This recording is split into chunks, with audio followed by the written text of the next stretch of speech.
le calcul qu'ont fait les Nord-Américains, qui sont d'une manière générale des sauvages. Donc ils se figurent toujours que tout va tourner à leur avantage.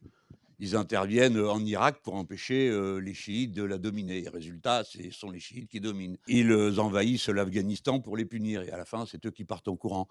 Et d'une manière générale, dans les années où il fallait nuire à l'URSS, ils sont allés voir les Chinois pour leur dire, on a un bon truc à vous proposer, vous bossez, vous faites, et nous, on vous achète.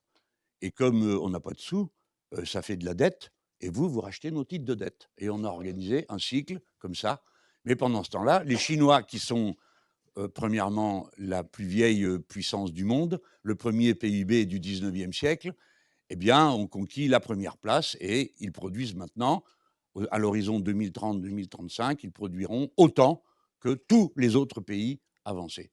Par conséquent, leur domination est un fait. Ils ont gagné cette partie-là.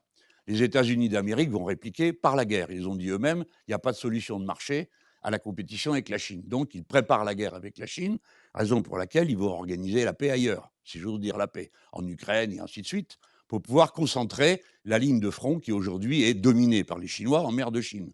Parce que les Chinois défendent la mer de Chine et les États-Unis d'Amérique tout le reste. Par conséquent, ils sont en situation de fragilité. Donc, c'est ça qui nous pend au nez.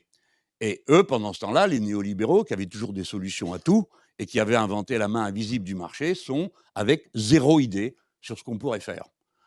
Ils sont confrontés à une crise de l'écosystème, ils n'ont pas d'idée sur la question, ils ne proposent rien. Et la puissance dominante, si elle propose quelque chose, elle n'en a rien à faire. M. Trump est sorti de l'accord de Paris, comme vous le savez, et puis deuxièmement, veut annuler à l'échelle du monde l'impôt minimum de 15%. Voilà, c'est ça la réponse de la puissance dominante qui est leur leader, sur lequel sont alignés tous les puissants en Europe et toutes les puissances d'une manière générale.